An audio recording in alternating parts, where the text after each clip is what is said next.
بسم الله الرحمن الرحيم. الحمد لله رب العالمين والصلاة والسلام على رسوله النبي الكريم، أما بعد، فأعوذ بالله السميع العليم من الشيطان الرجيم من همزه ونفخه ونفثه. بسم الله الرحمن الرحيم. ومن الناس من يقول آمنا بالله وباليوم الآخر وما هم بمؤمنين يخادعون الله والذين آمنوا وما يخدعون إلا أنفسهم وما يشعرون.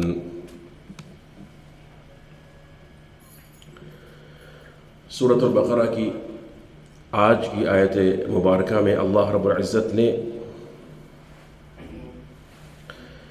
تیسرے گروہ کا ذکر فرمایا ہے. سب سے پہلے جو انسان میں سے اعلیٰ ترین گروہ ہے اور اللہ رب العزت کی نعمتوں کو، دائمی سعادتوں کو حاصل کرنے والا متقین، ان کی صفات کا ذکر فرمایا. پھر اس کے بعد جو کفار ہیں، جو بالکل ان کی ضد ہیں لیکن ان کا کفر واضح ہے، جنہوں نے ایمان کے بدلے کفر کو اختیار کیا اور اس کی قیمت ادا کی اور کفر کی حمایت میں کھڑے ہو گئے اور اپنا بغض جو ہے، اپنا تعصب، اپنا بغض، اپنا کفر وہ چھپایا نہیں، اس کو ظاہر کیا. دو آیات مبارکہ میں ان کا تمام معاملہ اور حال بیان کر دیا گیا اور اس کو سمیٹ دیا گیا. اس کے بعد تیسرے گروہ کا ذکر ہے جن کے بارے میں 13 آیات مبارکہ جو ہیں وہ نازل ہوئی ہیں. یعنی سورہ بقرہ کی یہاں پر جو اس مقام پر ہے 13 آیات مبارکہ میں ان کا ذکر ہے، 16 صفات ان کی ذکر کی گئی ہے.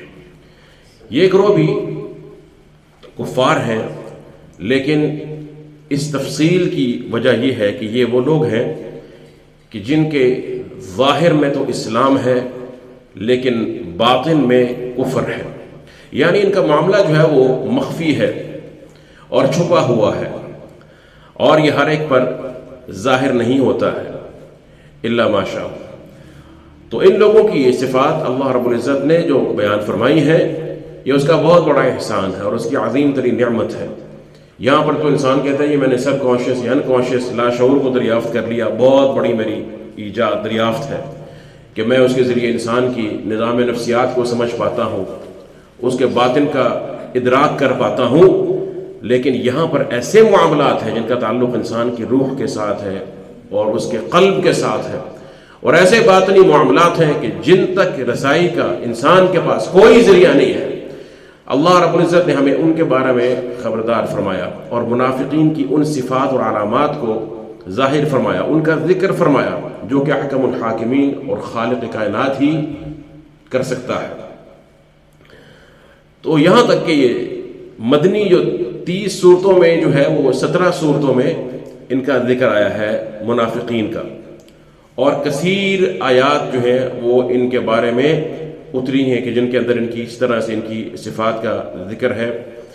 یہاں تک کہ ابن قیم کہتے ہیں کاد القرآن یکون کلہ فی شأنہم، کہ قریب تھا کہ قرآن کریم سارے کا سارا جو ہے وہ انہی کے بارے میں اترتا، انہی کی صفات کو بیان کرتا، ان کی علامات کو بتاتا. کیوں؟ لکثرتہم، ان کی کثرت کی بنا پر. اور وہ کہتے ہیں کہ ان کوئی بھی دنیا کا ایسا کونا گوشہ یا خطہ ان کے وجود سے خالی نہیں ہے، اور اس لیے بھی کہ مؤمن جو ہے وہ ان سے دھوکہ نہ کھائیں، اور ان کی پہچان کرنا ایک مشکل امر ہے، اور دین میں یہ خطرناک لوگ ہیں اس لیے کہ ان کے جو ظاہر میں ہے، ان کے جو علانیہ ہے جس کا یہ اظہار کرتے ہیں، وہ ان کے باطن سے بالکل مختلف ہے. اور بسا اوقات ان کا ظاہر بڑا خوبصورت ہے، ان کی جلوت و خلوت میں اختلاف ہے، ان کے ظاہر و باطن میں اختلاف ہے، ان کی مجلس اور ان کی تنہائی میں اختلاف ہے، بالکل متضاد ہیں ایک دوسرے کے. تو شیخ صاحب فرماتے ہیں وَمِنَ النَّاسِ مَن يَقُولُ آمَنَّا بِاللَّهِ وَبِالْيَوْمِ الْآخِرِ وَمَا هُمْ بِمُؤْمِنِينَ. اس آیت مبارکہ کی تفسیر میں ترجمہ سن لیجئے. پہلے فرمایا کہ لوگوں میں سے کچھ وہ بھی ہیں، لوگوں میں سے وَمِنَ النَّاسِ کی ترکیب ہے، کچھ کبھی یہ کسی انسانوں کے گروہ کی اس کی عظمت کو اور اس کے شرف کو بیان کرنے کے لیے، اور کبھی ان کی حقارت کو بیان کرنے کے لیے. سورہ بقرہ میں منافقین کا ذکر یہاں پر بھی اسی طرح سے ہے وَمِنَ النَّاسِ، اور اس کے بعد پھر ایک آگے جا کر مزید اسی طرح سے منافقین کا ذکر ہے، ومن الناس من يعجبك قوله في الحیات الدنیا، اور اسی طرح سے ان کا بھی ذکر ہے، ان عظیم لوگوں کا، اللہ کے ان بندوں کا جو اپنے نفس کو بیچ ڈالتے ہیں اللہ کے قرب کو حاصل کرنے کے لیے. فرمایا ومن الناس من يشري نفسه ابتغاء مرضات اللہ واللہ رؤوف بالعباد، وہ عظیم ترین لوگ. پھر فرمایا آگے ومن الناس من يعبد اللہ على حرف، جو کنارے پر کھڑے ہو کر اللہ کی بندگی کرتے. تو بہرحال یہ جو اسلوب ہے یہ اس طرح کے بیان کے لیے ہے. فرمایا کہ لوگوں میں سے وہ ہیں، کچھ وہ ہیں من یقول، جو کہتے ہیں آمنا باللہ وبالیوم الآخر، ہم اللہ پر ایمان لائے اور یوم آخرت پر، وما ہم بمؤمنین، حالانکہ وہ بالکل یا ہرگز مؤمن نہیں ہے. یہ جو با لگا ہوا ہے نا، ما ہم مؤمنین نہیں فرمایا بمؤمنین، اس سے تاکید ہے، تاکید کا معنی پیدا ہو گیا کہ وہ ہرگز مؤمن نہیں ہے. ومن الناس من یقول، زبان سے کہتے ہیں، قول ان کا یہ ہوتا ہے کہ ہم اللہ اور یوم آخرت پر ایمان لے کر آئے. اور اللہ اور یوم آخرت پر ایمان کا ذکر یہاں پہ خاص طور پر ہے، اگرچہ منافقین کی اور بھی ایسے اقوال ہیں جو ایمانی اقوال ہیں بظاہر، لیکن یہاں پر ایمان باللہ اور ایمان بالیوم الآخرہ کا ذکر ہے، اس لیے کہ اس کی مناسبت ہے سورہ قبل کے موضوع سے، جہاں پر ایک جامع انداز میں ایمان کے جو اوصاف ہیں، اس کے جو لوازمات ہیں اور اس کے جو ارکان ہیں وہ بیان ہو رہے ہیں. تو یہاں پر ان دو کا ذکر ہے، اور ظاہر سی بات ہے کہ پھر یہ جو ہے وہ ایمان باللہ یہ ہر چیز کی بنیاد ہے اور ابتدا ہے تمام ایمانیات کی.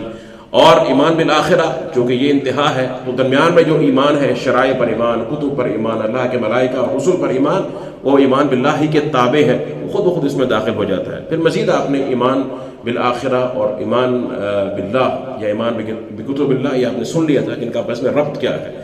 اسی طرح سے ان آیات مبارکہ کا بھی گہرا ربط ہے ما قبل سے، کہ 3 گروہوں کا ذکر ہے اور 3 گروہوں کی گویا تقسیم ہے، ان کی اجناس کو بیان کر دیا گیا ہے. اور آپ سمجھتے ہیں کہ جب کسی عاقل کے لیے چیزوں کو تقسیم کر کے مختلف اصناف اس کی بیان کر دی جائیں تو بات کو سمجھنا آسان ہو جاتا ہے کہ یہ متقین ہیں، یہ ان کی صفات ہے. یہ صریح کافر ہیں جن کا کفر بالکل واضح ہے، یہ ان کی صفات ہے، یہ ان کا یعنی ان کی صفت ہے اور ان کا انجام ہے. وَلَهُمْ عَذَابٌ عَظِيمٌ ختم اللہ علی قلوبہم وعلی سمعہم وعلی ابصارہم غشاوہ وَلَهُمْ عَذَابٌ عَظِيمٌ. اور کفار کے لیے عام طور پہ عذاب عظیم کی ترکیب ہی استعمال ہوتی ہے قرآن کریم، عذاب عظیم، عذاب واصب، عذاب شدید، غلیظ، اس طرح کے سخت جو الفاظ ہیں. منافق کے لیے عام طور پر قرآن کریم میں یا منافقانہ صفات کے جو حامل لوگ ہیں ان کے لیے عذاب علیم کی ترکیب استعمال ہوتی ہے. علم ہے نا، درد جو انسان کو کبھی بظاہر اتنا نظر نہیں آتا مگر اس کا اندر اس کو بہت شدید محسوس کرتا ہے، اس لیے کہ منافق کے دل میں مرض ہے، آگے آ بھی جائے گا اس کا ذکر. تو بہرحال منافق کی یہاں پر اللہ سبحانہ تعالیٰ نے ان آیات مبارکہ میں 13 صفات کا ذکر فرمایا. اس کی ماقبل سے میں نے مناسبت آپ کو بتا دی ہے، اور اس طرح سے ان 13 صفات کے درمیان میں 2-3 طرح کے عذابوں کا بھی ذکر ہے، عذاب علیم کا ذکر ہے، اور اسی طرح سے اس کا بھی ذکر ہے کہ زادہم اللہ مرضا، اللہ ان کا مرض بڑھا دیتا ہے. اور اسی طرح سے اللہ سبحانہ وتعالی ان کے استہزاء کے مقابلے میں اللہ ان سے استہزاء کرتا ہے، اللہ یستہزئ بہم.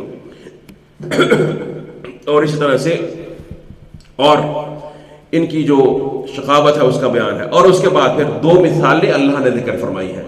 ایک مثال مائی ہے، پانی کی مثال دی ہے، اور ایک ناری ہے، اس میں آگ، اور اس طرح سے اس کے بعد پھر نور کی مثال دی ہے. تو بہرحال اللہ سبحانہ وتعالی نے مفصل ان کا حال بیان کیا، تفصیل کے ساتھ بیان فرمایا. شیخ صاحب فرماتے ہیں آیت کی تفسیر میں، کہتے ہیں کہ وَعْلَمْ أَنَّ النِّفَاقَ هُوَ، نفاق کیا چیز ہے؟ ان النفاق هو اظہار الخیر و ابطان الشر. نفاق خیر کو ظاہر کرنا اور شر کو چھپانا ہے. ظاہر خیر کرنا، خیر، دین، ایمان، اور باطن میں شر کو چھپانا. وَيَدْخُلُ فِي هَذَا التَّعْرِيفِ النِّفَاقُ الِارْتِقَادِي وَالنِّفَاقُ الْعَمَلِي. اس تعریف میں جو منافق کی تعریف ہے کیا کہ ظاہر و باطن میں تضاد، اس کے اندر یعنی ظاہر میں کچھ ہے، ظاہر میں خیر ہے، باطن میں شر ہے. اس میں کہتے ہیں کہ نفاق اعتقادی بھی داخل ہے اور نفاق عملی بھی داخل ہے. 2 طرح کے جو نفاق ہے اس کی طرف انہوں نے اشارہ فرمایا ہے. اور پھر نفاق عملی کی انہوں نے جو ہے وہ حدیث کے ساتھ تشریح فرمائی. کہتے ہیں کہ کالذی ذکر النبی صلی اللہ علیہ وسلم، جیسا کہ اللہ کے رسول نے نفاق عملی کے بارے میں بتایا کہ نفاق عملی یعنی انسان کا وہ عمل جو نفاق کے دائرے میں آتا ہے، اگرچہ اس کے دل میں بالکل کفر نہیں چھپا ہوا کہ دل میں بالکل وہ اللہ اور اس کے رسول پر ایمان نہیں رکھتا اور ظاہر میں مسلمان ہے، دل میں اس کے اصل ایمان موجود ہے، لیکن اس کے عمل میں کچھ ایسی صفات ہیں جن کو اللہ کے رسول نے نفاق کی صفات قرار دیا. فرمایا کہ وَإِذَا اؤْتُمِنَ خَانَ، کہ جب اس پر امانت رکھوائی جائے، کسی شے کا امین بنایا جائے تو وہ خیانت کرتا ہے. اور فی روایت وَإِذَا خَاصَمَ فَجَرَ.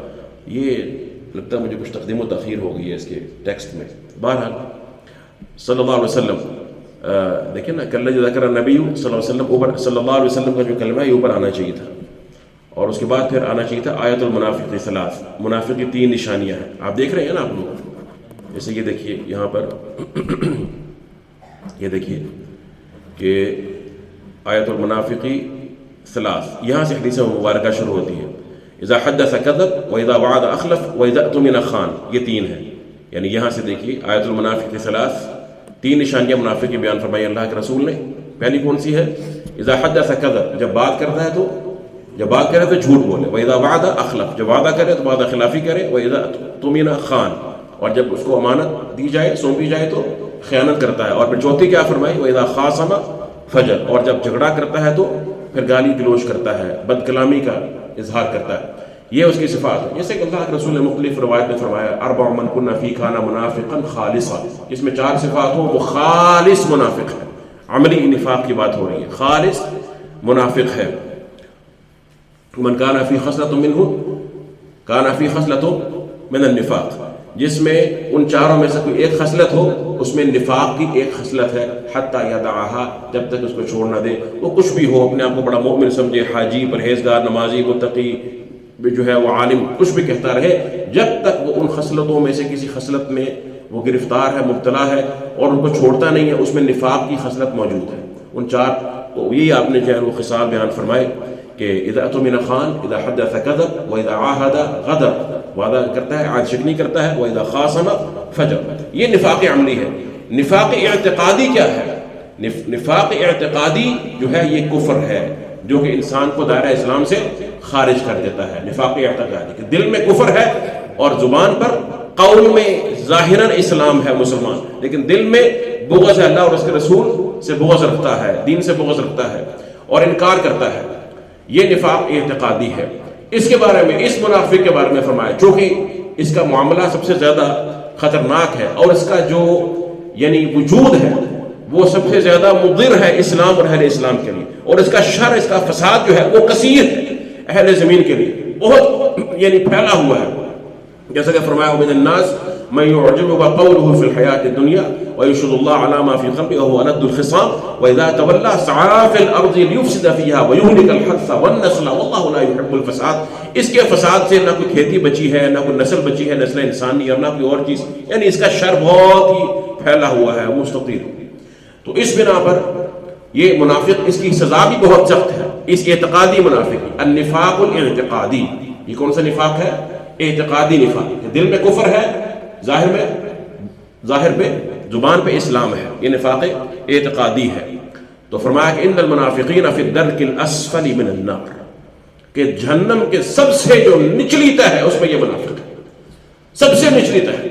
الجنت درجات، الجنت درجات والنار درکات، جہنم کے درجات ہیں بلندی کی طرف، اور جہنم کے درکات ہیں ایک سے ایک نچلی تہ.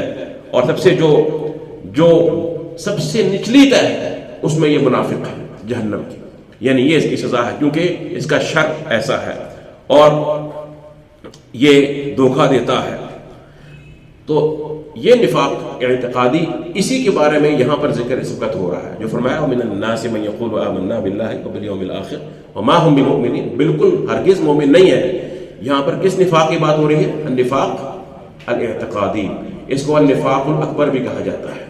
اس کو جو ہے وہ اسی طرح سے النفاق الاکبر یا النفاق الاعتقادی، اور اس کے بالمقابل النفاق العملی، کہ جو دل میں اس طرح سے محض کفر نہیں ہے کہ اللہ اور اس رسول کا انکار ہو یا کفر ہو، لیکن عمل میں ایسی صفات موجود ہیں جو نفاق کی صفات ہیں، تو پھر وہ کیا ہو جائے گا؟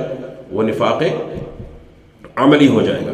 اور اسی طرح سے اس کو اعتقادی نفاق کو النفاق الاکبر بھی کہا جاتا ہے، اور عملی نفاق کو النفاق اصغر کہا جاتا ہے اس کے مقابلے میں. جیسے شرک کفر میں ہوتا ہے، کفر دون کفر، ایک بڑا کفر ہے جو خارج من الملہ ہے، کہ لوگ اسلام سے، دائرہ اسلام سے خارج کر دیتا ہے. اگر کوئی عذر یا کوئی ایسا معنی نہ ہو تو اس کا مرتکب جو ہے دائرہ اسلام سے خارج ہو جاتا ہے. اور ایسے ہی شرک اکبر بھی ہے. اور ایک کفر ہے جو اس کے مقابلے میں کم تر ہے، جیسے کہ اللہ کے رسول نے جو ہے آپس میں مسلمانوں کا جو قتال ہے، ایک دوسرے کو قتل کرنا، اس کے اوپر بھی جو ہے اس پہ لفظ کافر کا اطلاق کیا ہے. لیکن یہ کفر دون کفر، ایک کفر اس سے کم تر کفر ہے. اور اسی طرح سے شرک ایک بڑا شرک ہے کہ جو اس کا ارتکاب کرنے والا اگر کوئی ایسا معنی نہیں ہے تو وہ دائرہ اسلام سے خارج ہے. اور ایک چھوٹا شرک ہے، ایسا کہ اللہ کے رسول نے فرمایا ریا جو ہے شرک اصغر ہے. اور اسی طرح سے نفاق، ایک نفاق الاکبر اور ایک نفاق الاصغر ہے، چھوٹا نفاق ہے. لیکن ایک بات ذہن میں رکھیے، جس چیز کو اللہ کے رسول نے، شریعت نے اکبر کہہ دیا، وہ شرک ہو، وہ کفر ہو، جس کو یعنی لفظ بول دیا شرک کا، کفر کا یا نفاق کا، وہ اکبر ہو یا اصغر ہو، ہے وہ خطرناک، ہے وہ انتہائی خطرناک. اس لیے کہ علماء کا اس پر اتفاق ہے کہ جو شخص شرک اصغر کا مرتکب ہوتا ہے یا اس پر اصرار کرتا ہے یا اس پر جرت رکھتا ہے، وہ قریب ہے کہ شرک اکبر میں داخل ہو جائے اور اس کو توبہ کی مہلت بھی نہ ملے. جیسے کہ گناہ کی بنا پر جو شخص دوام کرتا ہے اور جری ہو جاتا ہے تو فرمایا کہ بلا من کسب سیئۃ واحاطت به خطیئته فاولئک اصحاب النار، کہ ایک گناہ بھی بعض دفعہ ایسا ہوتا ہے جو انسان کو گھیر لیتا ہے، محیط کر لیتا ہے اور وہ جہنمی بن جاتا ہے. اصحاب النار کی ترکیب بھی دائمی جہنمیوں کے لیے ہے، جو ہمیشہ ہمیشہ جہنم میں رہیں گے، اس کا معاملہ ایسا ہوتا ہے. اسی طرح سے نفاق اصغر، اگر آپ ان چار صفات کو دیکھیں جو اللہ کے رسول نے فرمایا، ان کا جو خلاصہ نکلتا ہے وہ جھوٹ ہے، کذب ہے. ظاہر میں کچھ ہے، باطن میں کچھ ہے، ظاہر و باطن میں تضاد ہے. اس کا جو سامنے ہے اور اس کے جو پیچھے ہے، اس کے دل میں، ان دونوں میں تضاد ہے. تو یہ اس کا خلاصہ ہے. یہ صفت جہاں بھی پائی جائے گی، اگرچہ وہ کسی مسلمان کے عمل میں کیوں نہ ہو، یہ خطرناک صفت ہے. جتنی اس صفت جو ہے یہ اس کے اندر یہ زیادہ موجود ہوگی، اتنا ہی خطرہ ہے کہ یہ اس کو گھسیٹ کر نفاق اکبر کی طرف لے جائے. یہ خطرناک معاملہ ہے. تو شیخ صاحب فرما رہے ہیں کہ اما النفاق الاعتقادی المخرج عن دائرۃ الاسلام، نفاق اعتقادی جو ہے وہ کیا ہے؟ وہ دائرہ اسلام سے نکال دینے والا نفاق ہے. وهو الذي وصف الله به المنافقين في هذه السورة وغيرها.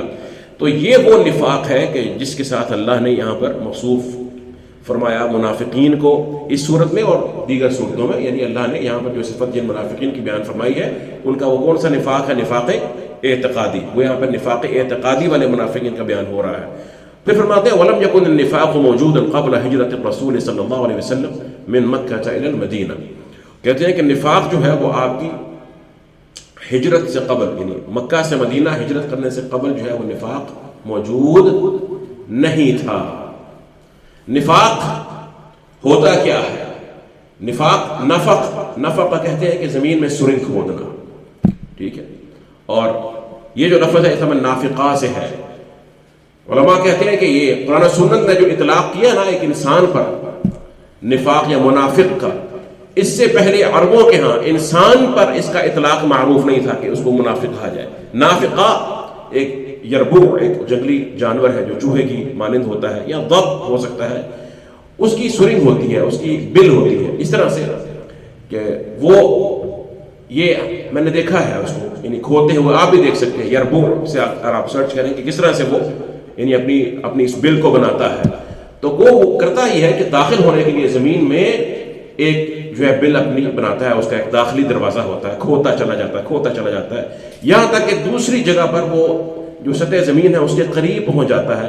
اور جب بالکل باریک سی ایک خفیف سی سطح رہ جاتی ہے زمین کی تو وہاں اس کو چھوڑ دیتا ہے. اس کو معلوم ہے کہ یہ دوسرا دروازہ ہے جو میرا نکلنے کا ایک ایمرجنسی ایگزٹ ہے، یہ خطرے کی صورت میں میرا نکلنے کا راستہ. تو جب کوئی شکاری یا کوئی جانور اس کے پیچھے آتا ہے اس کو پکڑنے کے لیے، وہ اپنے اس ظاہری سوراخ میں داخل ہوتا ہے، یہ داخل ہونے کا سوراخ ہے. تو وہ سمجھتا ہے کہ شاید میرا شکار یہیں پر ہے، اس کے پیچھے جاتا ہے لیکن دوسرے سوراخ سے اس کو ہلکا سا وہ ایسے ٹھوکر لگاتا ہے، وہ ٹوٹ جاتا ہے تو وہاں سے فرار ہو جاتا ہے. النافقہ، تو منافق نے بھی دو سوراخ رکھے ہیں. یہ جو انفاق فی سبیل اللہ ہے، خرچ کرنا اللہ کی راہ میں، یہ بھی اس کے ایک پہلو سے میں نے آپ کو عرض کیا تھا کہ لفظ کے کئی پہلو ہوتے ہیں نا. جب آپ زمین کھودیں گے تو کچھ اندر سے نکالیں گے یا نہیں نکالیں گے, مٹی کو خالی کریں گے نا اس سے, تو نفق میں خرچ کرنے کا ایک پہلو آ جاتا ہے نا. اس پہلو سے انفاق فی سبیل اللہ کا اس سے جو ہے ربط یا مناسبت ہے. اور یہ جو میں آپ کو عرض کر رہا ہوں یہ نافقہ, تو یہ منافق جو ہے یہ اس کی صفت ہے کہ اس نے ایک دروازہ رکھا ہوا ہے اسلام میں داخل ہونے کا, جو سب کو دکھا رہا ہے کہ یہ میرا دروازہ ہے, میں تو یہیں پہ رہتا ہوں, ادھر سے میں داخل ہوں اسلام کے اندر, آپ کے ساتھ ہی ہوں, لیکن ایک دروازہ اس نے خفیہ رکھا ہوا ہے. جب اس کو محسوس ہوتا ہے کوئی مشکل ہے, کوئی دقت ہے, اور مجھے کفار کا ساتھ چاہیے, اور مجھے جو ہے اسلام کے اندر اب مشکل پیدا ہو جائے گی, ومن الناس من يعبد الله على حرف فإن أصابه خير اطمأن به وإن أصابه فتنة انقلب على وجهه خسر الدنيا والآخرة. اس خفیہ راستے سے وہ ایمرجنسی ایگزٹ سے وہ نکل جاتا ہے. یہ منافق ہے. تو یہ جو منافق ہے نا, شیخ صاحب فرماتے ہیں کہ مکہ میں یہ نہیں تھے. مکہ میں شاذ ہو سکتا ہے جو متردد ہو کہ پتہ نہیں یہ حق پر ہے یا نہیں, اس قسم کا نفاق ہو سکتا ہے, لیکن یہ جو نفاق محضہ ہے, خالص نفاق, جو محض خالص نفاق ہے اس کا یہاں بیان ہو رہا ہے, یہ نہیں تھا. کیوں؟ اس لیے اللہ کی شان ہے, اس نے اپنے بندوں کو آزمانا ہے. اللہ نے اپنے مومن بندوں کو آزمانا ہے ہر حالت میں. مسلمان کی بھی آزمائش ہوتی ہے نا, اس لیے کہ دنیا کی ٹھیکیداری اس کے پاس ہے. ہاں جی, اس پہلو سے نہیں کہ اس نے زبردستی ڈنڈا لے کر سب کو مسلمان کرنا ہے, وہ تو اللہ کے اختیار میں ہے, لیکن اس نے دنیا میں اصلاح تو کرنی ہے نا, اللہ کے دین کو غالب تو کرنا ہے, حق و باطل کا فرق تو کرنا ہے نا. تو اس لیے اس کی آزمائش ہوتی ہے, اس کی بھی اصلاح ہوتی رہتی ہے. جب مسلمان عروج پر ہوتا ہے تو کفار اس کے سامنے ہوتے ہیں, بالمقابل ہوتے ہیں. جب عروج میں ہوتا ہے تو ان کفار میں سے کئی منافق پیدا ہو جاتے ہیں جو اس کے سامنے آنے کی, صریحاً آنے کی جرات نہیں کرتے. سوچتے ہیں کہ اگر ہم نے اس طرح سے اپنے بغض کا, خبث باطن کا اظہار کیا تو ہم خطرے میں ہیں. تو مسلمان کو اللہ نے شان دی ہے, اب اگر یہ عروج میں ہے تو اسلام کی شان و شوکت سے تم بھی کچھ فائدہ اٹھاؤ, کوئی مال غنیمت ہے, کوئی عزت ملی ہوئی ہے, تو ہم بھی اس عزت کے ساتھ جو ہے اپنا حصہ وصول کریں. تو پھر منافق پیدا ہوتا ہے جو دب جاتا ہے, اندر کفر ہے لیکن ظاہر اسلام کرتا ہے. لیکن جب مسلمان کمزور ہوتا ہے تو پھر کفر کھل کر سامنے آ جاتا ہے, پھر وہ نفاق میں یا منافق بننا پسند نہیں کرتا, اس کو ضرورت نہیں ہے, کھل کر سامنے آ جاتا ہے. اصل اس کا جو باطن میں اس کے جو دشمنی ہے, عداوت ہے, وہ بغض اس کا سامنے آ جاتا ہے. تو دونوں صورتوں میں مسلمان آزمایا جاتا ہے. اب شیخ صاحب کیا فرماتے ہیں کہ ہجرت کرنے کے بعد ہے, یعنی مزید وضاحت دیکھیے اس کی. کہتے ہیں وبعد ان ہاجر, کہ مکہ میں بھی نہیں تھا اور ہجرت کرنے کے فوراً بعد بھی نہیں. ہجرت کرنے کے فوراً بعد بھی نہیں. جب آپ مدینہ میں تشریف لے گئے, شروع میں تو کمزور تھے نا مسلمان, حالت ضعف تھا, تو ان کو ضرورت نہیں تھی اپنے آپ کو چھپانے کی, کھل کر آپ کی مخالفت کرتے, یہود بھی اور مشرکین بھی جو چاہتے. فلما كانت وقعت بدر, جب بدر کا واقعہ ہوا, اللہ نے مسلمانوں کو عزت دی, شان و شوکت دی, غلبہ اور نصرت عطا فرمائی, اور دنیا نے دیکھا کہ بے سر و سمانی کے عالم میں کس طرح اللہ کی نصرت اتری, اور اپنے سے کئی گنا بڑی قوت کو جو مادی اعتبار سے اس پر غالب آنا ممکن نہیں تھا, اللہ نے ان کو نصرت و فتح عطا فرمائی. وَأَظْهَرَ اللَّهُ الْمُؤْمِنِينَ وَأَعَزَّهُمْ, اللہ نے مومنوں کو غالب کر دیا اور ان کو عزت عطا فرمائی. ذَلَّ مَنْ فِي الْمَدِينَةِ مِمَّنْ لَمْ يُسْلِمْ, تو مدینہ میں جتنے وہ لوگ تھے جو مسلمان نہیں ہوئے تھے, وہ پھر ان کو اپنی ذلت کا احساس ہوا, وہ چھپ گئے, اور ان کا شر جو ہے وہ جو پہلے بالکل ظاہر تھا اور اعلان تھا, وہ اب جو ہے وہ دبک گیا. فَأَظْهَرَ بَعْضُهُمُ الْإِسْلَامَ خَوْفًا وَمُخَادَعَةً, یہ ذرا غور کیجیے. تو بعض ان میں سے بعض نے پھر اپنا اسلام ظاہر کیا ڈر کی بنا پر, ڈرتے ہوئے اور دھوکہ دینے کی غرض. یہ منافق, یہاں سے منافق پیدا ہے. جیسے جیسے مسلمانوں کے پاس شان و شوکت بڑھتی چلے گی, منافقین سر اٹھاتے چلے گئے. اور وَلِتُحْقَنَ دِمَاؤُهُمْ وَتَسْلَمَ أَمْوَالُهُمْ, اور اس لیے تاکہ ان کے جان, ان کے خون محفوظ ہو جائے اور ان کے مال بھی محفوظ ہو جائے, کہ بھئی ہم کہیں ان کا ہاتھ میں اگر آ گئے تو ہم تو ہی نہیں چھوڑیں گے, تو بہتر ہے کہ اپنی جانیں بچاؤ, اپنا مال ان سے بچاؤ, ان سے بھی خطرہ ہے. اب ان سے بھی بزدل ترین مخلوق یہ منافق ہوتا ہے, بزدل ترین مخلوق. اس جنگلی چوہے کو تو اللہ نے اس کی جبلت میں یہ ڈال دیا ہے نا کہ اپنے تحفظ کیسے کرنا ہے, یہ تو اللہ کی شان ہے. ہر مخلوق کو اس نے اپنا طریقہ بتایا ہوا ہے, لیکن یہ انسان ہو کر اس کی یہ صفت جو ہے وہ اختیار کرتا ہے. تو فرمایا کہ فَكَانُوا بَيْنَ أَظْهُرِ الْمُسْلِمِينَ فِي الظَّاهِرِ أَنَّهُمْ مِنْهُمْ وَفِي الْحَقِيقَةِ لَيْسُوا مِنْهُمْ, تو مسلمانوں کے درمیان وہ رہتے اٹھتے بیٹھتے اور ظاہر میں وہ یہ ہوتے کہ ہم آپ کے ساتھ ہیں، آپ جیسے مسلمان ہیں، حقیقت میں وہ ان کا ان سے کوئی تعلق نہ ہوتا مسلمانوں سے۔ فرمایا فَمِن لُطْفِ اللَّهِ بِالْمُؤْمِنِينَ، اللہ سبحانہ و تعالیٰ کا جو کرم ہوا، مہربانی ہوئی اہل ایمان پر، اور اللہ کی عظیم ترین جو ایک احسان ہے مومنوں پر، اس میں سے ایک یہ ہے ان جل احوالہم ووصفہم باوصاف یتمیزون بہا، اللہ نے ان کے حال کو ظاہر کر دیا، ان کے چھپے ہوئے حال کو، باطنی احوال کو ظاہر فرما دیا، اور کیا کیا؟ وصفہم باوصاف یتمیزون بہا، ان کے ایسے اوصاف ذکر فرما دیے جن سے منافق ممتاز ہو جاتا ہے، اس کی شناخت ہو جاتی ہے کہ یہ شخص منافق ہے، یہ شخص منافق ہے، یہ مومن نہیں ہے۔ اہل ایمان کو اللہ نے بصیرت دی ہوتی ہے، جو کتاب و سنت کا علم رکھتا ہے، قرآن و سنت کا علم رکھتا ہے، پھر وہ اس کی روشنی میں ان کو پہچان لیتا ہے۔ تو ایسے اوصاف سے ان کو ذکر فرمایا جن سے ان کی پہچان ہو جائے، کیوں؟ لئلا یغتر بہم المؤمنون، تاکہ مومن ان سے دھوکہ نہ کھائیں۔ وَلْيَنْقَمِعُوا أَيْضًا عَنْ كَثِيرٍ مِّن فُجُورِهِمْ، اور اس لیے بھی کہ یہ ان کا بہت سا جو ان کی سرکشی ہے اور ان کی جو عداوت ہے وہ بھی ختم ہو جائے اور وہ ٹل جائے، اور وہ مسلمانوں کو جو ہے وہ نقصان نہ پہنچا سکے، یہ خود ہی رک جائیں اس بات سے، اپنے اس شر سے یہ باز آ جائیں، اور یہ دیکھ لیں کہ چونکہ ہماری پہچان کرائی جا رہی ہے اور ہم عیاں ہو رہے ہیں، ہمارا شر بھی واضح ہو رہا ہے، تو ہمیں ان چیزوں کو چھوڑ دینا چاہیے۔ قال تعالیٰ، فرمایا يحذر المنافقون ان تنزل عليهم سورة تنبئهم بما في قلوبهم، منافق اسی بات سے ڈرتا ہے کہ کوئی سورت ایسی اتار دی جائے جو ان کے دلوں کے بھید کو ظاہر کر دے۔ ایک سورہ ہے، سورۃ البقرہ میں بھی ہے، میں نے عرض کیا سورۃ المنافقون پوری سورت ان کے نام پر ہے، اور دیگر مقامات پر تفصیل سے ساتھ جو ہے وہ ان کا ذکر موجود ہے۔ تو سورہ توبہ جو ہے اس میں تو جا بجا ہر چند آیتوں کے بعد ان کا ذکر ہے، بلکہ تفصیل سے ذکر ہی ان کے ذکر کے گرد جو ہے وہ گھومتی ہے، خاص طور پر جہاد اور قتال کے حوالے سے ان کی صفات کا ذکر ہے۔ تو اس کا نام جو ہے الفاضحہ بھی ہے، سورہ توبہ کا ایک نام الفاضحہ بھی ہے، کیونکہ وہ ان کے لیے سوائے ذلت اور ندامت کے اور کچھ نہیں بنتی، وہ ان کے تمام باطنی احوال کو اشکار کرتی ہے، ظاہر کرتی ہے۔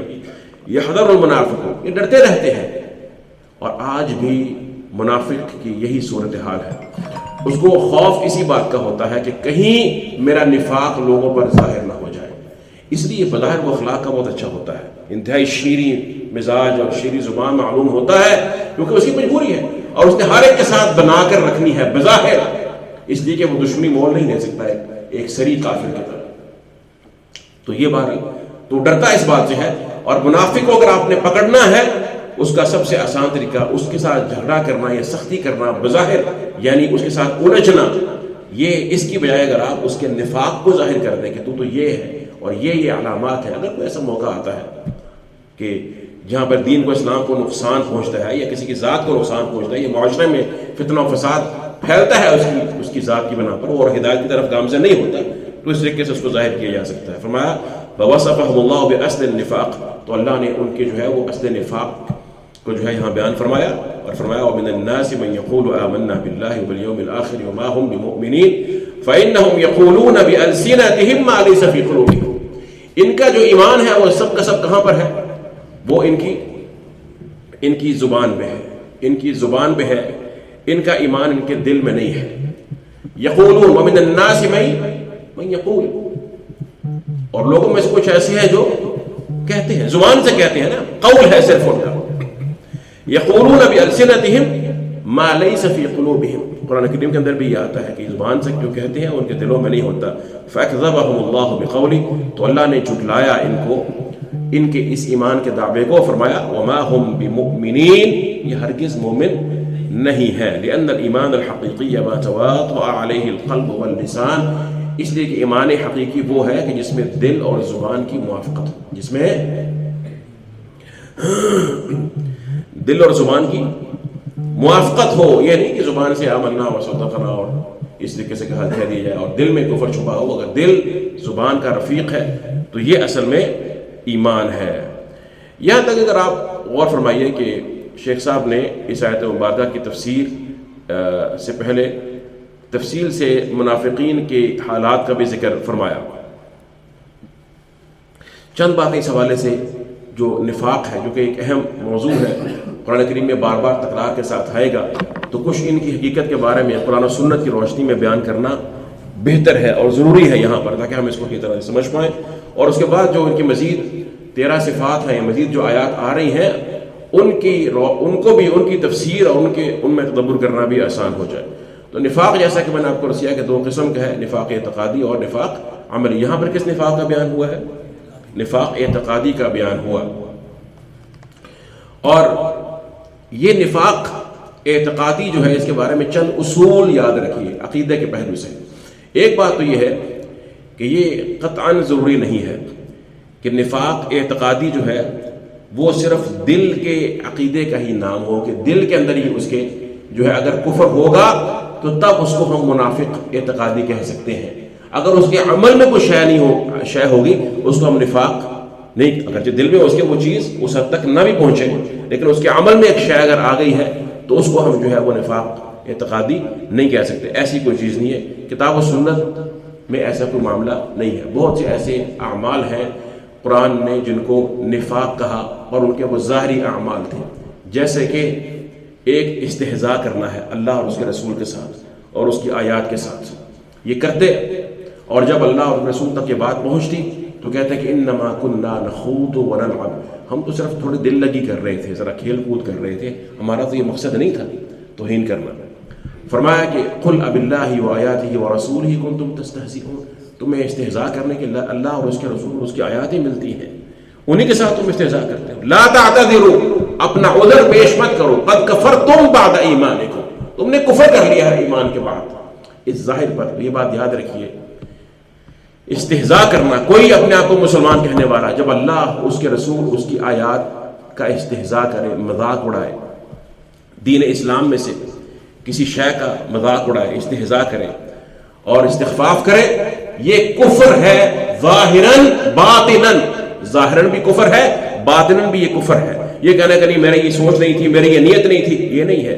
فرمایا، اللہ فرماتے ہیں ان نعفو عن طائفۃ منکم نعذب طائفۃ بانہم کانوا مجرمین۔ ذرا غور فرمائیے، فرمایا کہ اگر ہم نے تم میں سے کسی ایک گروہ کو معاف بھی کر دیا، درگزر کر بھی دیا، تو ہم ایک گروہ کو عذاب ضرور دیں گے، اس لیے کہ وہ حقیقتاً مجرم تھے، مجرم ہے۔ تو معلوم ہوا کہ سب کے سب لوگ اس استہزاء میں برابر کے شریک نہیں تھے، کچھ تو اس کو سننے والے تھے اور کچھ نے ذرا اس کو سنا، اس کو ہلکا جانا یا اس کو معمولی لیا، تو اللہ نے ان کو بھی عذاب کی وعید تو بہرحال سنائی ہے، لیکن ساتھ یہ کہ وہ اللہ کی معافی ان کے لیے ہو سکتی ہے، مگر جو حقیقی مجرم ہے جنہوں نے استہزاء کیا، فرمایا ان کو ہم نے عذاب دینا ہی دینا ہے، نعذب طائفۃ بانہم کانوا مجرمین۔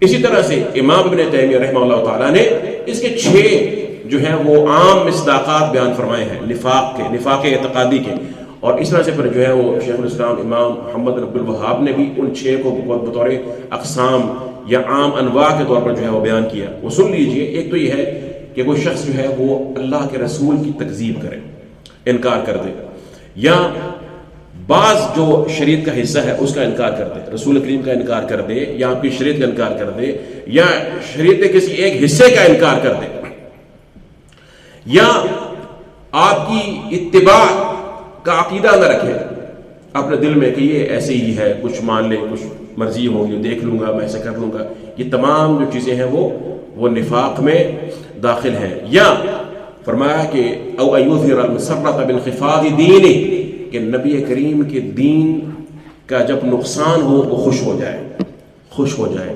یا فرمایا کہ ایک یہ ہے اس کے اندر کہ او یظہر المساءۃ بظہور دینہ، کہ جب دین اللہ کا غالب آ جائے تو وہ اس کو تکلیف ہو، اس کو اس سے تکلیف محسوس ہو، اس کو پسند نہ کرے۔ اور یہ اس پر جو ہے وہ دلائل جو ہے وہ کثیر موجود ہیں کہ فرمایا ان تصبک حسنۃ تسؤہم وان تصبک مصیبۃ یقولوا قد اخذنا امرنا من قبل، جب آپ کو کوئی اہل اسلام کو اللہ فرماتے ہیں جب تمہیں کوئی تکلیف پہنچتی ہے، مصیبت آتی ہے، انہیں بہت خوش لگتی ہے، خوش ہو جاتے ہیں، اور جب کوئی اچھی بات ملتی ہے، کوئی ایسا معاملہ ہوتا ہے تو یہ شریک بن جاتے ہیں. تو بہرحال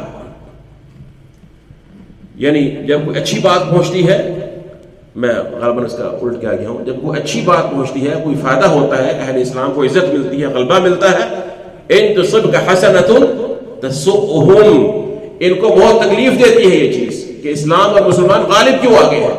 وَإِن تُصِبْكَ مُصِيبَةٌ يَقُولُوا قَدْ أَخَذْنَا أَمْرَنَا مِنْ قَبْلُ وَيَتَوَلَّوْا وَهُمْ فَرِحُونَ، چونکہ شریک تو ہوتے نہیں جہاد میں، اقتتال میں. اگر کوئی مصیبت آ جائے کہتے ہیں ہم تو پہلے ہی اپنا معاملہ انتظام کر چکے تھے، اور خوشی خوشی لوٹ جاتے ہیں کہ ہم نے بالکل صحیح فیصلہ کیا. ٹھیک ہے. اسی طرح سے میں نے آپ کو عرض کیا کہ استہزاء کرنا، اس کی میں نے آپ کو مثال دے دی. اسی طرح سے میں نے آپ کو عرض کیا کہ کراہت ہوتی ہے، یہ پسند نہیں کرتے ہیں کہ اسلام، دل میں ان کے نفرت ہے دین کے لیے، اسلام کے لیے، جو ہے نا وہ شاعر اسلام کے لیے. جیسا کہ قرآن کریم میں اللہ فرماتے ہیں کہ لا یأتون الصلاۃ الا وهم کسالى ولا ينفقون الا وهم کارہون، نماز پڑھتے ہیں لیکن نماز پڑھتے ہیں بالکل بے دلی سے، بے رغبتی سے، سستی کے ساتھ، اور خرچ بھی نہیں کرتے ہیں لیکن اس حالت میں کہ وہ اس کو ناپسند کرتے ہیں، کراہت رکھتے ہیں کہ مصیبت ہے، اس لیے کہ دل میں ان کے نفاق ہے نا، دل میں بغض ہے، دل میں کراہت ہے. ذالک بانہم کرہوا ما انزل اللہ فاحبط اعمالہم، فرمائے اس لیے اللہ نے ان کے تمام اعمال کو ضائع کر دیا اور ان کے لیے جو ہے بربادی ہے، کیونکہ اللہ نے جو اتارا ہے، اللہ نے جو شریعت نازل فرمائی ہے، یہ اس کو ناپسند کرتے ہیں. کرہوا ما انزل اللہ، اللہ اکبر، کتنی ساری آیات ہیں.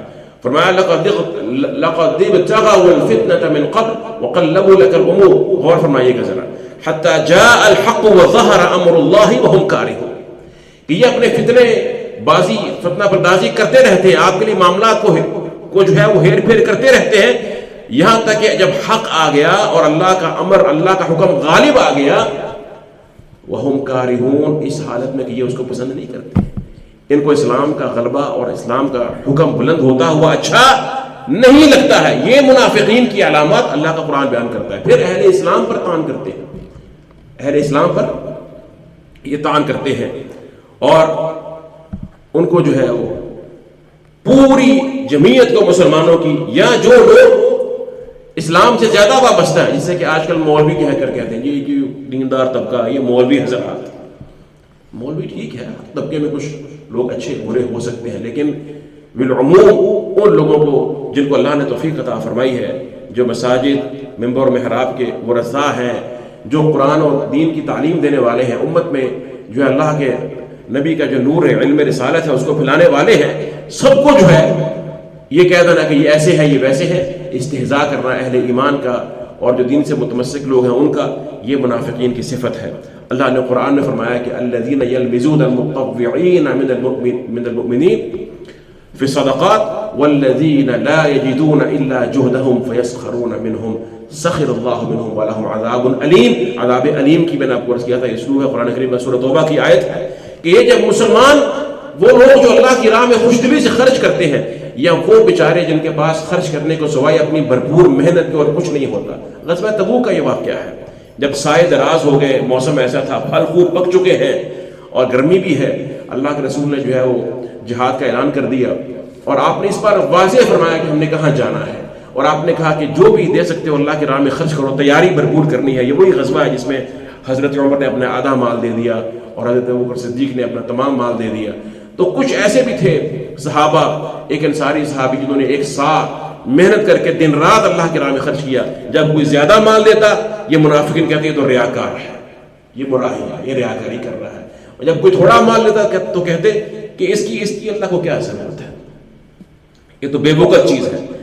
فرمایا کہ فیسخرون منہم، وہ ٹھٹھا کرتے ہیں ان کے ساتھ، اہل ایمان کا مذاق اڑاتے ہیں. سخر اللہ منہم ولہم عذاب علیم. یہ اہل اسلام، اہل دین، اہل ملت، مسلمان اور جو لوگ جو دین پر چلنے والے ہیں اور ظاہراً باطناً جو ہے اللہ کی رحمت سے اللہ نے کو توفیق عطا فرمائی ہے، پردہ ہے، داڑھی ظاہری شعار ہے اسلام کے، ہر مسلمان سمجھتا ہے کہ یہ ایسے شعار ہیں جو اللہ کے رسول کی سنت ہے، جو اہل اسلام کی شان ہے. تو ان کا مذاق اڑانا، اذان کا مذاق اڑانا، مساجد اللہ کی توہین کرنا، قرآن کریم کی کسی آیت کی توہین کرنا، اللہ کے احکامات میں سے کسی حکم کا مذاق اڑانا، یہ تمام منافقین کے شعار ہیں. قرآن کریم میں ایک نہیں، میں آپ کو کتنے ہی دلائل اس میں دے سکتا ہوں. واضح ہے، ہر انسان جو سمجھتا ہے قرآن پڑھتا ہے بتوفیق اللہ تعالیٰ، یہ تمام علامات جو عملی یعنی عمل کی صورت میں ظاہر ہوتی ہیں وہ بیان کی گئی ہیں. اور پھر وہ جب ان کو معلوم ہوتا کہ ہماری بات اللہ کے رسول تک پہنچ گئی ہے، پھر وہ عذر تراشتے. فرمایا لا تعتذروا قد کفرتم بعد ایمانکم، بلکہ فرمایا کہ یحلفون باللہ لکم لترضوا عنہم، یہ حلف اٹھائیں گے جب یہ آپ تبوک سے واپس آئیں گے، جو منافقین آپ کے ساتھ جہاد پر نہیں نکلے، جب آپ واپس لوٹیں گے یہ آپ کے پاس آ کر قسمیں اٹھائیں گے تاکہ آپ راضی ہو جائیں. فَإِن تَرْضَوْا عَنْهُمْ، اگر آپ راضی ہو بھی جائیں، فَإِنَّ اللَّهَ لَا يَرْضَى، اللہ نے سے راضی ہے، لا يرضى، اللہ نے سے راضی ہے. اور فرمایا کہ سيحلفون بالله إذا انقلبتم إليهم لتعرضوا عنهم فأعرضوا عنهم إنهم رجس ومأواهم جهنم جزاء بما كانوا يكسبون. یہ قسمیں کھائیں گے، بار بار حلف اٹھائیں گے تاکہ آپ ان سے اعراض کریں، چھوڑ دیں ان کو. فرمایا کہ ان کو چھوڑ ہی دو، یہ تو نجس ہے اور ان کا ٹھکانہ جو ہے وہ جہنم ہے. جہاد سے پیچھے رہنا.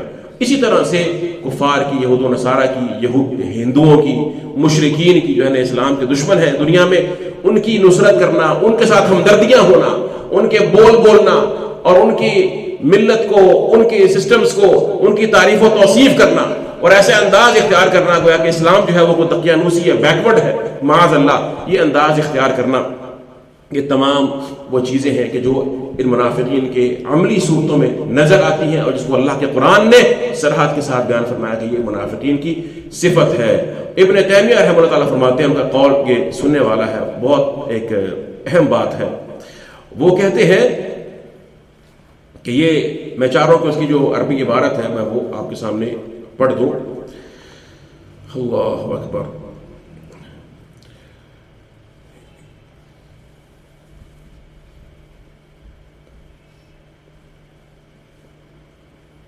کہتے ہیں کہ فَإِذَا كَانَتْ مَعْقُوبَتِهَا وَكَانَ النِّفَاقُ مَعَهَا مَوْجُودًا فَوُجُودُهُ فِي مَا دُونَ ذَلِكَ أَوْلَى.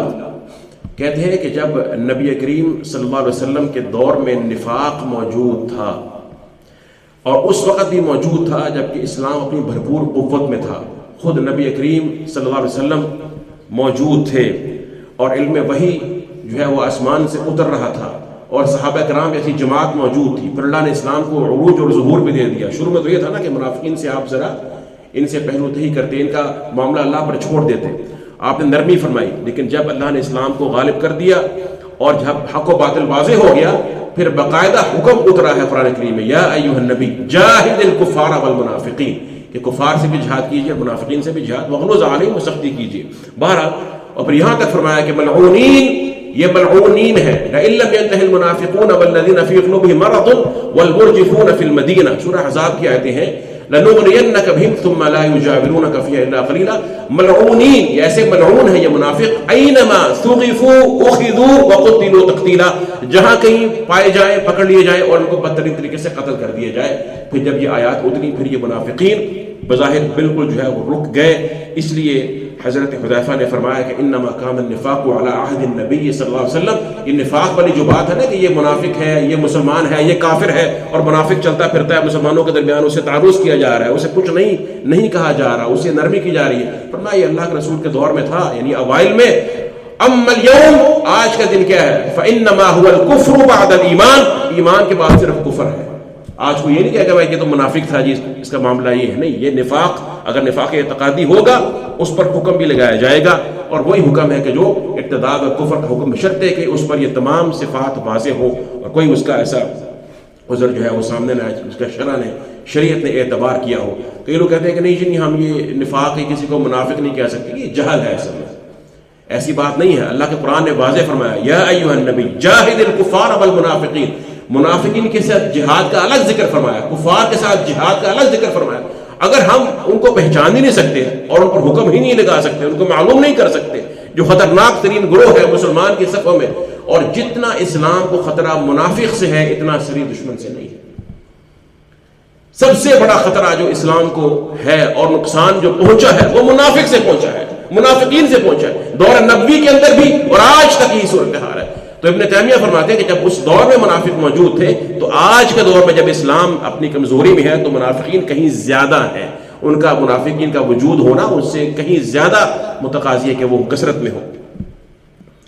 تو بہرحال ان کی پہچان ہے، اور یہ پہچان اللہ کے رسول اور صحابہ کرام بھی کر لیا کرتے تھے. میں آپ کو عرض کر رہا ہوں قرآن کریم میں ان کی صفات بیان ہوئی، بلکہ فرمایا وَلَتَعْرِفَنَّهُمْ، اللہ نے قسم کھا کر فرمایا وَلَتَعْرِفَنَّهُمْ فِي لَحْنِ الْقَوْلِ، کہ آپ ان کی بات کرنے کے انداز سے پہچان لیں کہ یہ منافق ہے،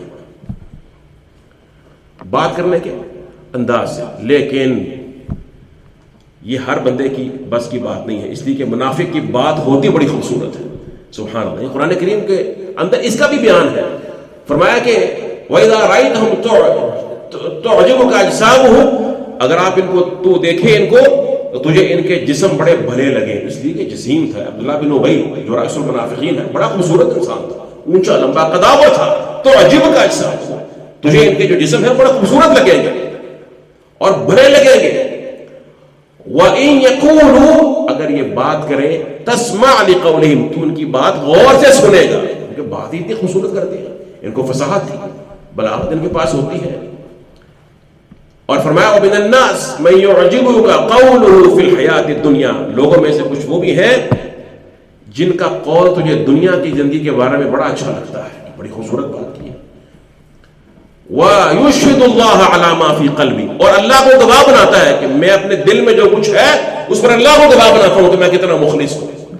وَهُوَ أَلَدُّ الْخِصَامِ، جبکہ وہ بدترین جھگڑالو ہے. وَإِذَا خَاصَمَ فَجَرَ، اور فرمایا کہ وَإِذَا تَوَلَّى سَعَىٰ فِي الْأَرْضِ لِيُفْسِدَ فِيهَا وَيُهْلِكَ الْحَرْثَ وَالنَّسْلَ وَاللَّهُ لَا يُحِبُّ الْفَسَادَ، ہے یہ فسادی شخص، اس کا فساد بے انتہا بڑا ہوا ہے. تو اس لیے ان کی علامات تو واضح ہیں.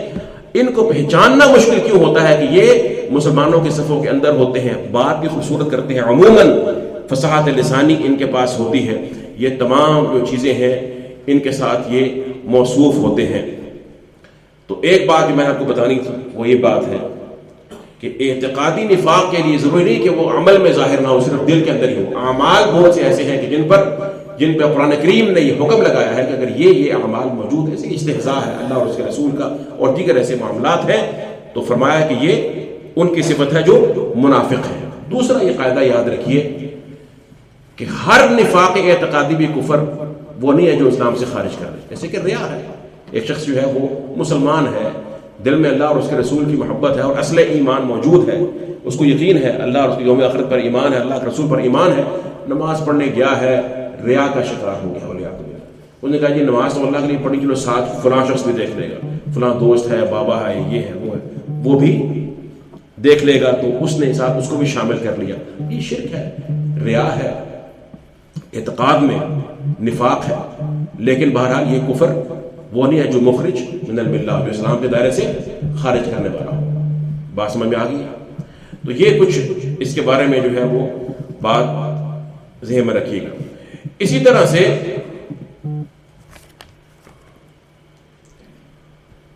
کئی لوگ سوال کرتے ہیں کہ جناب آپ جو بتا رہے ہیں کہ دل میں بغض ہونا اور کراہیت کا ہونا، تو ہم دیکھتے ہیں قرآن کریم بھی کہتا ہے کہ یہ ان کو تکلیف ہوتی ہے اسلام کے غلبے سے، نصرت سے اور فتح یابی سے اور اسلام کے نقصان سے، دین کے نقصان سے، مسلمان خالص مسلمان کے علماء کے نقصان سے یہ خوش ہوتے ہیں.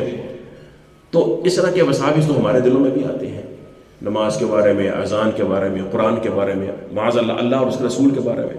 صحابہ کرام اللہ کے رسول کے پاس آئے، کہنے لگے کہ انا نجد فی انفسنا ما یتعاظم احدنا یتکلم به، کہ ہمارے دل میں ایسے ایسے خیالات گزرتے ہیں کہ ہم ان کو زبان پر لا نہیں سکتے ہیں. اور کچھ نے کہا کہ ہمیں لگتا ہے کہ ہم آسمان سے زمین پر گر جائیں، یہ آسان ہے کہ زبان پر وہ کلمات لے آئیں. فرمایا کہ وجدتم، تمہاری یہ کیفیت ہے، یہ باتیں وہ محسوس کرتے ہو اپنے اندر؟ کہا جی ہاں. فرمایا ذاک صریح الایمان، یہ خالص ایمان ہے، یہ خالص ایمان. ہاں جی، خالص ایمان کیا ہے؟ وہ جو وسوسہ آیا وہ خالص ایمان ہے. کیا مراد ہے اس بات سے اللہ کے رسول کی؟ مفسرین نے بیان کیا، شارحین، امام نووی نے اور دیگر علماء نے، اس سے مراد وہ وسوسہ نہیں ہے، اس سے مراد اس وسوسے کے آنے پر جو مسلمان کی کیفیت ہے کہ میں جل کے مر جاؤں، میں آسمان سے زمین پر گر جاؤں، یہ خیال مجھے کیوں آیا؟ وہ ڈرتا ہے، وہ خوف رکھتا ہے اور اللہ کے سامنے جھکتا ہے، گر گڑاتا ہے کہ اللہ مجھے اس سے بچا. یہ جو کیفیت ہے یہ خالص ایمان ہے. اس لیے کہ جب کوئی خالص چیز ہوتی ہے اور جب ملاوٹ اس میں شامل ہوتی ہے تو خالص چیز میں سے کیا کیا جاتا ہے کہ ملاوٹ کو اٹھا کر باہر پھینک دیا جاتا ہے. یہ جو کیفیت ہے اس کو باہر نکالنے، اس سے تکلیف محسوس کرنا، یہ خالص ایمان ہے الحمدللہ. اور اللہ کے رسول نے فرمایا کہ الحمدللہ الذی رد کیدہ الوسوسہ، اس اللہ کے لیے حمد ہے جمیل جس نے شیطان کے مکر کو صرف وسوسے تک محدود کر دیا، اور کچھ بھی نہیں ہے اس کے پاس. من شر الوسواس الخناس، ہم پناہ مانگتے ہیں اللہ کی اس کے وساوس سے. وسوسہ کا آ جانا، مومن کے دل میں کفر یا خیالات کا آ جانا، یہ نقصان دہ نہیں ہے اگر وہ نفرت کرتا ہے ان سے، اللہ سے ڈرتا ہے، گڑ گڑاتا ہے،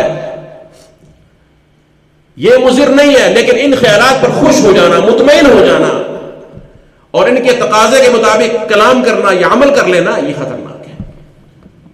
یہ خطرناک، یہ بتا رہا ہے کہ اس کے دل میں رمق نہیں. اور یہ بھی ایک میں آپ کو عرض کر دوں، یہ تیسرا قاعدہ سمجھ لیجئے کہ یہ اس سے مراد یہ نہیں ہے کہ نفاق جو ہے وہ صرف نفاق یہ محض ہوتا ہے. یہاں پہ بیان ہوا نفاق کی کئی قسمیں ہیں، 3 موٹی موٹی اقسام ذرا سن لیجئے.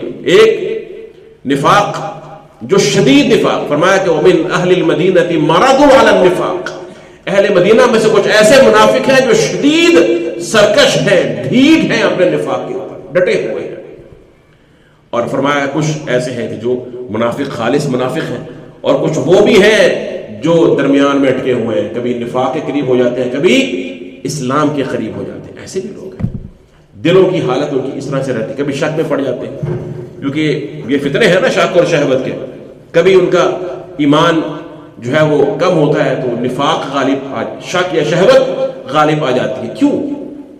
کہ آپ کو میں جو بات کہہ رہا ہوں اس کو تھوڑا سا اس کی قیمت کا احساس کیجیے، آپ کی توجہ مجھے چاہیے، اس لیے کہ میں آپ کو وہ بتا رہا ہوں جو قرآن و سنت نے ہمیں گہری نفسیات بتائی ہے کہ سبحان اللہ خالص علم ہے. یہ یاد رکھیے، سب سے بدترین نفاق کا حملہ تب ہوتا ہے جب انسان اللہ کی طرف رجوع کرنا چاہتا ہے. جب انسان اللہ سے دور ہے، گمراہیوں میں ڈوبا ہوا ہے، اسے پتہ نہیں ہوتا میرے اندر نفاق ہے یا کیا ہے.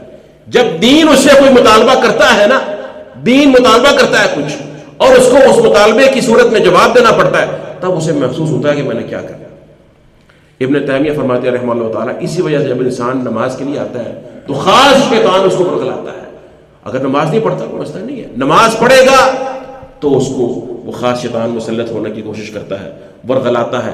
جب جہاد کا حکم آیا اس وقت کئی لوگ منافق بن گئے، اس سے پہلے وہ ٹھیک تھے، لیکن جب مطالبہ ہوا دین کا کہ آؤ اپنی جان کو اللہ کی راہ میں پیش کرو، مال کو پیش کرو، فیصلہ کرنا پڑا کہ کیا کرنا ہے، کیا جواب دینا ہے. سمجھ رہے ہیں بات؟ دلیل اللہ نے قرآن میں فرمایا سورہ آل عمران میں غزوہ احد کے واقعہ میں فرمایا کہ یہ عبداللہ بن ابی اپنے 3000 ساتھیوں کے ساتھ عین قریب جا کر پیچھے ہٹ گیا کہ میں واپس جا رہا ہوں، ہم سے تو مشورہ ہی نہیں کیا گیا تھا، یہ تھا وہ تھا. صحابہ نے کہا کہ تو اس وقت پیچھے ہٹتا ہے، تعالو قتال کرو اور دفاع کرو. اس وقت تو ویسے بہت قتال نہیں کرتا تو ہمارے ساتھ شریک ہو جائے، شامل ہو جاتا کہ تعداد میں اضافہ نظر آئے. اس نے کہا نہیں، لو نعلم القتال لاتبعناکم، قتال ہوتا تو ہم آتے، نہیں تو قتال ہی نہیں ہے، کیا ہے، ہم تمہارے ساتھ نہیں جا سکتے. فرمایا ہم للکفر یومئذ اقرب منہم للایمان. اللہ فرما رہے ہیں سبحان اللہ، ذرا قرآن کا اسلوب دیکھیے. فرمایا ہم للکفر یومئذ، اس روز یعنی اس روز جس وقت انہوں نے یہ کلمہ کہا واپس لوٹے، اس روز وہ کفر کے زیادہ قریب ہو گئے ایمان کے مقابلے میں. ابن تیمیہ فرماتے ہیں معلوم ہوتا ہے کہ اس روز سے پہلے یا برابر تھا اسلام اور کفر، بعض کے دنوں میں خالص تو خالص ہی تھا نا، یا بعض کے دنوں میں ایمان غالب تھا کفر کم تھا. اس روز جب یہ فیصلہ کرنا پڑا، کئی لوگ کفر کے زیادہ قریب ہو گئے، ایمان کم تر ہو گیا، فیصلہ کرنا پڑتا ہے. آج بھی ایسے ہی ہے، ایک مسلمان کفر کی دنیا میں اپنے ایمان کو برقرار رکھے یا نہ رکھے، اس کو فیصلہ کرنا پڑتا ہے. یہ نہیں. غزوہ تبوک کئی واقعہ سن لیجیے، بار بار ذہن میں آتا ہے. اس سے کچھ صحابہ پیچھے رہ گئے. کعب بن مالک کا واقعہ آپ نے سنا ہوگا، مشہور واقعہ، سننے والا ہے سبحان اللہ. وہ کہتے ہیں کہ میں پیچھے رہ گیا، میں نے جانا تھا، آپ فرما رہے ہیں تیاری کرو نکلنا ہے. روز میں سوچتا ہوں کہ آج بس میرا گھوڑا بھی تیار ہے، میں نے اپنی ہر طرح سے بھرپور تیاری کر رکھی ہے، نکل جاؤں گا. حتیٰ کہ آپ نکل گئے، ساتھ نہیں جا سکا.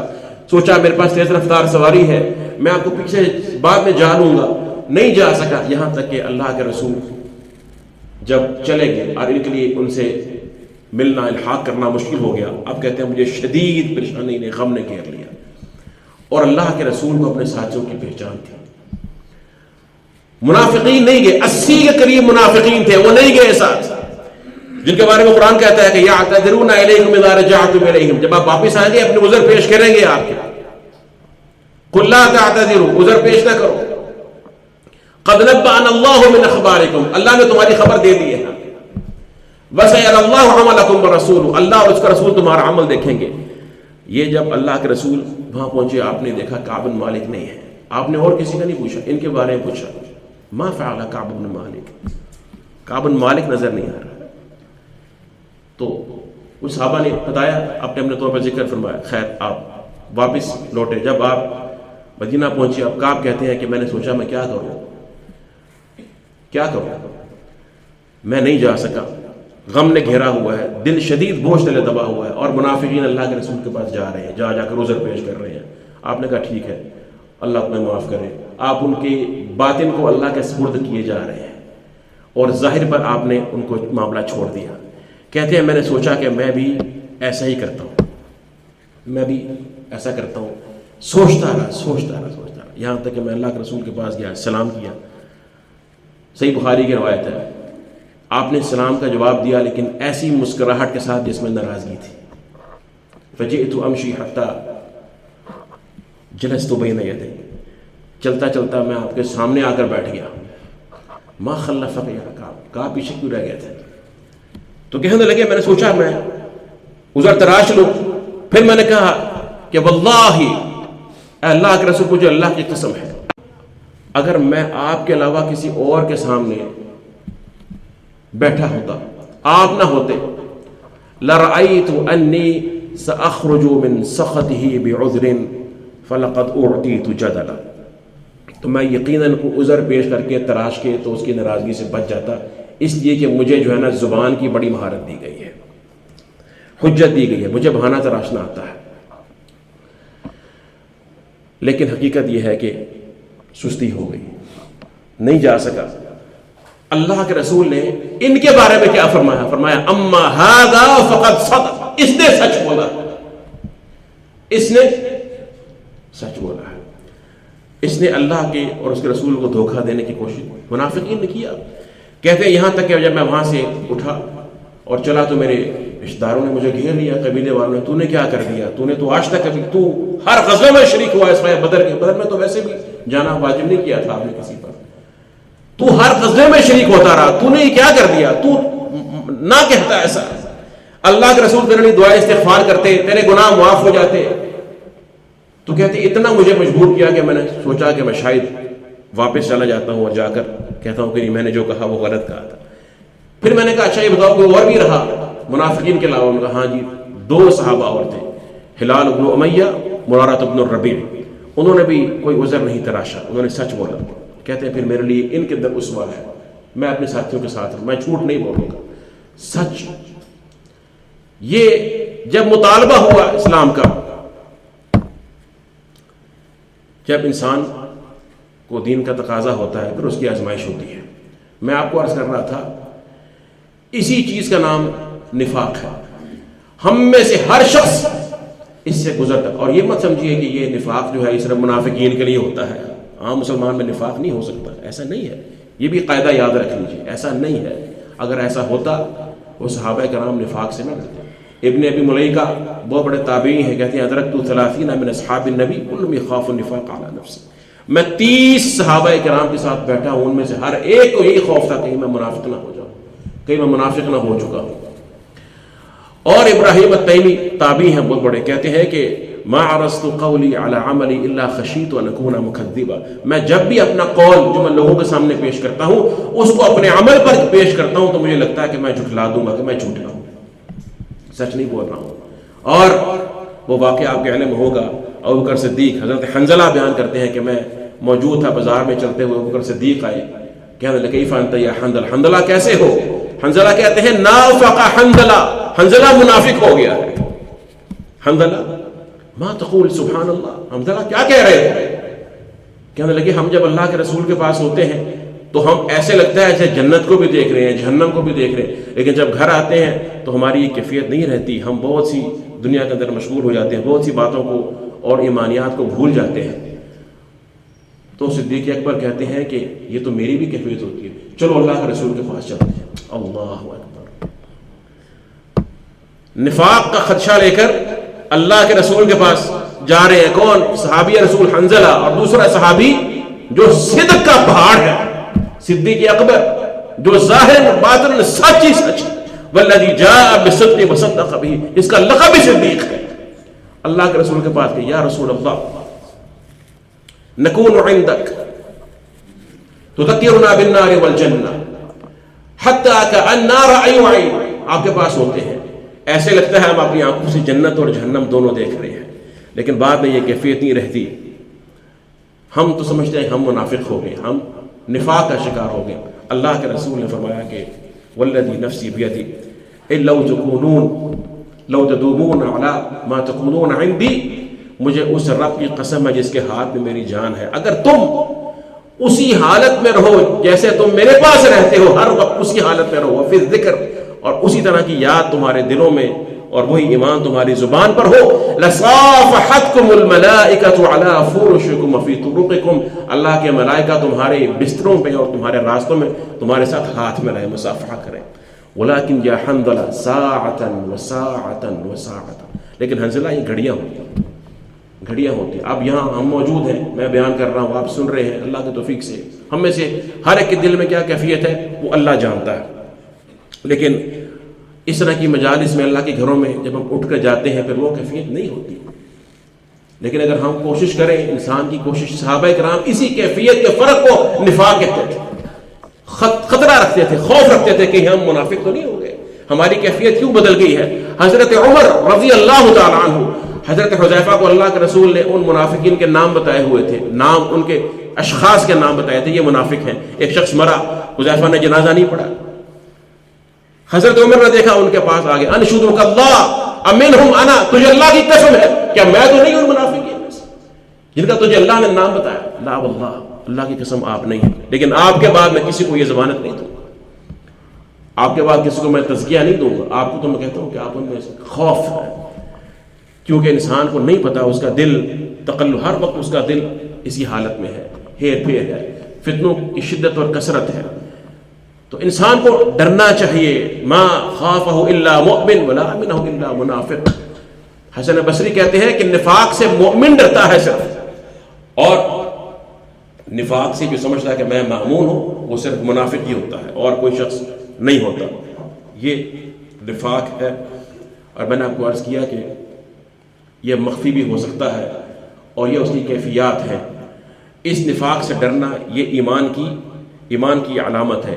ابن تیمیہ فرماتے ہیں رحمہ اللہ تعالی، اللہ سبحانہ و تعالی نے اس لیے قرآن کریم میں کہیں پر جنت کا وعدہ صرف مسلمان کے ساتھ نہیں کیا، جہاں بھی ان الذین آمنوا وعملوا الصالحات الا ان اولیاء اللہ لا خوف علیہم ولا هم يحزنون الذین آمنوا وكانوا يتقون لهم البشرى۔ ایمان عمل صالح کا ذکر ہے یا ایمان کے ساتھ اللہ نے جنت کو معلق کیا؟ کہیں پر اللہ نے یہ نہیں کہا کہ جو مسلمان ہو گیا اس کے لیے جنت ہے، اس لیے کہ مسلمان ظاہراً منافق بھی ہو سکتا ہے اور اس کے اندر نفاق ہو سکتا ہے، قیامت کے روز یہ فیصلہ ہونا ہے۔ اللہ کے رسول نے فرمایا کہ قیامت کے روز منافق مسلمانوں کے ساتھ ہوگا، بظاہر انہی کے ساتھ چلے گا، جب پل صراط پر پہنچے گا اس کا نور بجھا دیا جائے گا، اس کا نور جیسے دنیا میں دھوکہ دیتا رہا اسی طرح اس کے ساتھ جو ہے وہ معاملہ ہوگا۔ قرآن میں سورہ حدید میں آتا ہے کہ اس کا نور وہاں پر جا کر ختم ہو جائے۔ بہرحال یہ نفاق ہے اور یہ اس کے خطرات ہیں۔ منافق ہم بات کر رہے تھے، تھوڑا سا صبر کیجئے ذرا مزید۔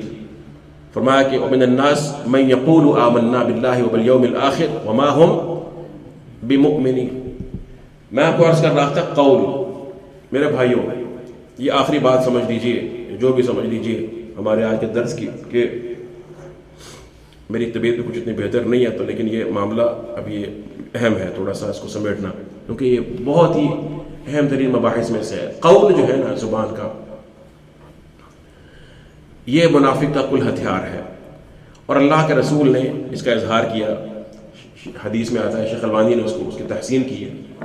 فرمایا کہ ان اخوف ما خاف علیکم بعدی کل منافق علیم اللسان، کہ مجھے اپنے بعد تمہارے بارے میں سب سے زیادہ جس شخص سے خوف ہے، خطرہ ہے، وہ منافق ہے جو زبان دانی کا بڑا ماہر ہے۔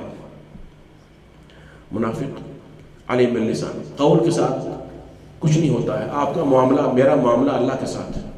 میں آپ کو عرض کر رہا تھا کہ یہ اسلام کی صفوں کے باہر ہمیں کفر کس طرح سے دیکھتا ہے۔ آپ کو معلوم ہے کہ اسلام کے اندر جو منافق ہے ان کی بھی بہت سی سطحیں ہیں، ان کی بہت سی دائرے ہیں۔ جو شخص جتنا اللہ کے قریب ہوگا، میں نے آپ کو عرض کیا، جتنا خالص ہوتا چلا جائے گا، اتنا زیادہ اسلام کی صفوں کے اندر منافقین اس کے دشمن بنتے چلے جائیں گے۔ اور ہر دائرے میں نفاق کے بھی رتبے ہیں، علماء کا اس میں اتفاق ہے۔ جس طرح الایمان کس طرح سے ہے، بضعۃ وستون شعبہ، ایمان جو ہے وہ 60 سے اوپر جو ہے وہ کچھ شاخیں ہیں۔ اسی طرح سے منافقین جو ہے اس کی نفاق کے بھی شاخیں ہیں، نفاق کے بھی بہت سی فروعات ہیں۔ تو یہ نفاق کے بھی دائرے ہیں۔ جتنا آپ خالص ہوتے چلے جائیں گے، اتنا زیادہ آپ کو منافقین کی ان جو ہے وہ شرارتوں کا، نفاق کا سامنا کرنا پڑے گا۔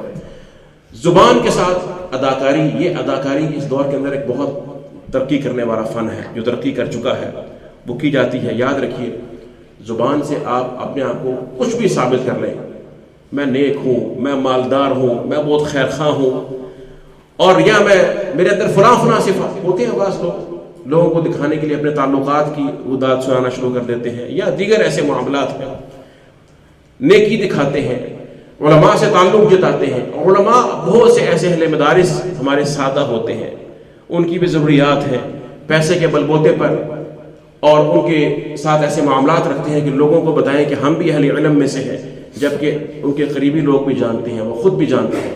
ایسے بہت سے لوگ جو اسلام کی صفوں کے اندر ہیں، اسی طرح سے وہ بھی اپنے اقوال کے ذریعے، اپنے قول کے ذریعے یہ ثابت کرتے ہیں کہ ہم بہت اچھے ہیں، ہم بہت ایماندار ہیں، ہم صالح ہیں۔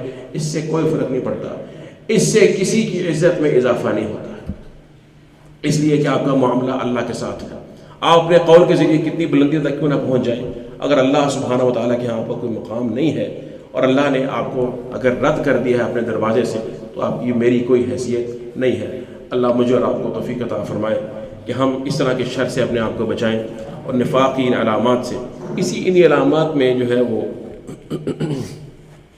آگے اگلی آیت میں انشاءاللہ وہ اگلے درس میں ہوگی۔ پہلی علامت ان کے ذکر کیا، یخادعون اللہ والذین آمنوا، کہ یہ دھوکہ دیتے ہیں، دھوکہ دینا جو ہے وہ ان کی صفت ہے۔